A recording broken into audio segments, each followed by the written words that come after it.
Hi అండి, welcome to our channel Suguna home vlogs. ఈరోజు recipe వచ్చేసి పంచదార కొమ్ములు ఎలా తయారు చేసుకోవాలో చూసేద్దామండి.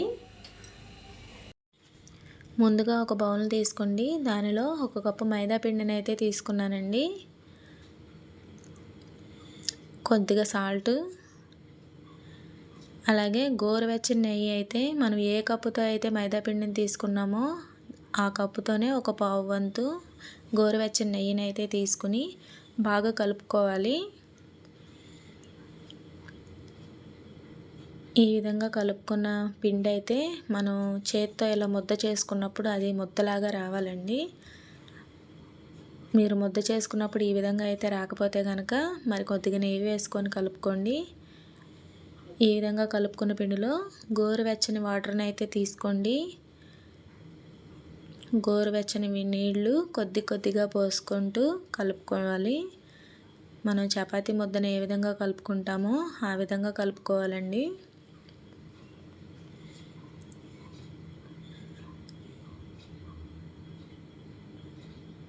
చూసారు కదా, ఈ విధంగా అయితే పిండి ముద్దను కలుపుకున్నాము. ఇలా కలుపుకున్న పిండి ముద్దని ఒక 5 నిమిషాల పాటు మూత పెట్టి పక్కన పెట్టుకోండి.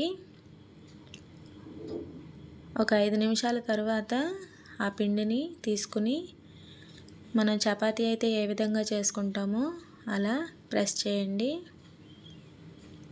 అలా చేసుకున్నప్పుడు ఆ పిండి ముద్ద అనేది మనకి పలుచగాను ఉండకూడదు, మందంగాను కూడా ఉండకూడదండి. మీడియంగా ప్రెస్ చేయండి.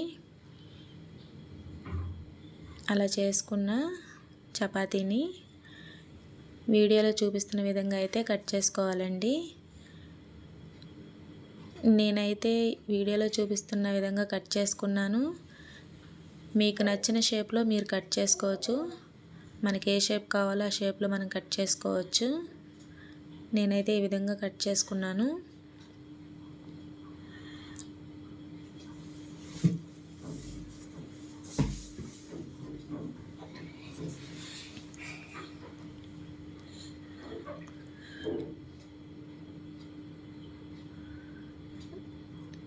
స్క్వేర్ షేప్లోనైనా కట్ చేసుకోవచ్చు, ట్రయాంగిల్ షేప్లో, ఇలా మనకు నచ్చిన షేప్లో మనం కట్ చేసుకోవచ్చు అండి. ఇవి చూసారు కదా, ఈ విధంగా అయితే వచ్చాయి. తర్వాత వీటిని డీప్ ఫ్రై చేసుకోవడానికి కళాయి పొయ్యి మీద పెట్టుకొని డీప్ ఫ్రైకి సరిపడా ఆయిల్ని అయితే తీసుకోండి. ఆయిల్ అనేది మరీ హీట్ అవ్వకూడదండి. ఆయిల్ నార్మల్ హీట్లో ఉన్నప్పుడే వీటిని ఒక్కొక్కటిగా తీసుకుని దానిలో వేసుకోవాలి. మొత్తం ఒక్కసారి వేసేస్తే కనుక అవి ఒకదానికొకటి అతుక్కుపోతాయండి. ఒక్కొక్కటిగా మాత్రం వేసుకోండి.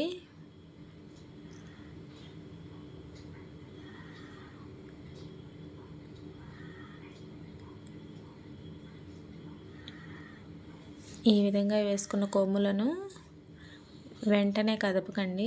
1 నిమిషం పాటు వాటిని అలా వదిలేసేయండి. 1 నిమిషం తర్వాత వాటిని గరిటతో కదుపుకోండి.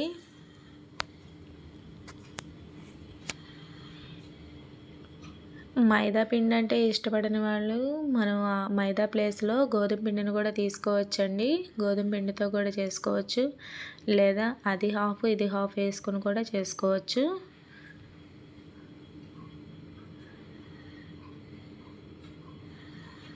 చూసారు కదా, గోల్డెన్ బ్రౌన్ కలర్లోకి వచ్చేంత వరకు కూడా వేయించుకోవాలి. మంటని హై ఫ్లేమ్లో మాత్రం పెట్టకండి, మీడియం ఫ్లేమ్లో పెట్టి మాత్రమే వేయించుకోండి. మిగిలినవి కూడా ఇలాగే వేయించుకోవాలండి.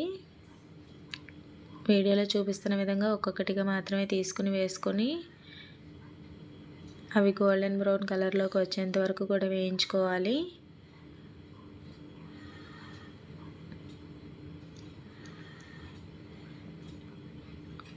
ఫస్ట్ టైం నా ఛానల్ చూస్తున్న వారు ఎవరైనా ఉంటే కనుక ప్లీజ్ సబ్స్క్రైబ్ చేసుకోండి, లైక్ చేయండి. మీరు చేసే లైక్ వల్ల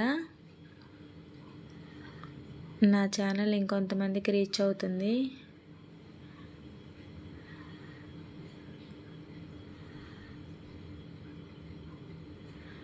చూసారు కదా, ఈ విధంగా అయితే వేయించుకోవాలి.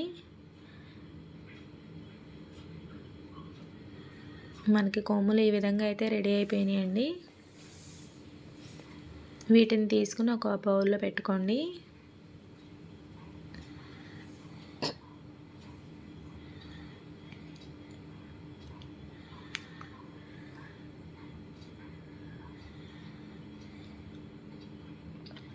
తర్వాత నేను పాకం కోసం అయితే ఒక కళాయిని తీసుకున్నానండి.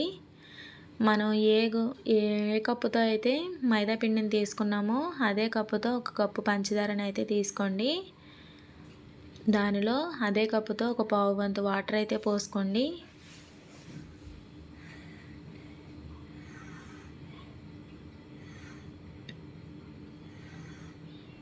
పాకం వచ్చేంత వరకు కూడా బాగా కలపాలండి.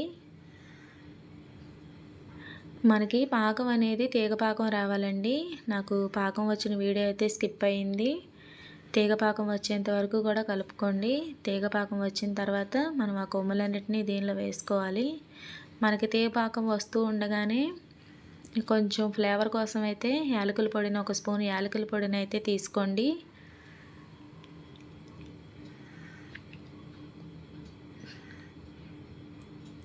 ఈ విధంగా పాకం వచ్చిన తర్వాత మనం తయారు చేసి పెట్టుకున్న కొమ్ములు చూసారండి.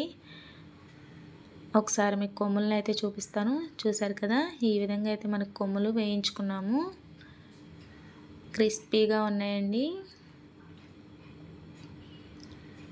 పాకం రెడీ అయిపోయింది.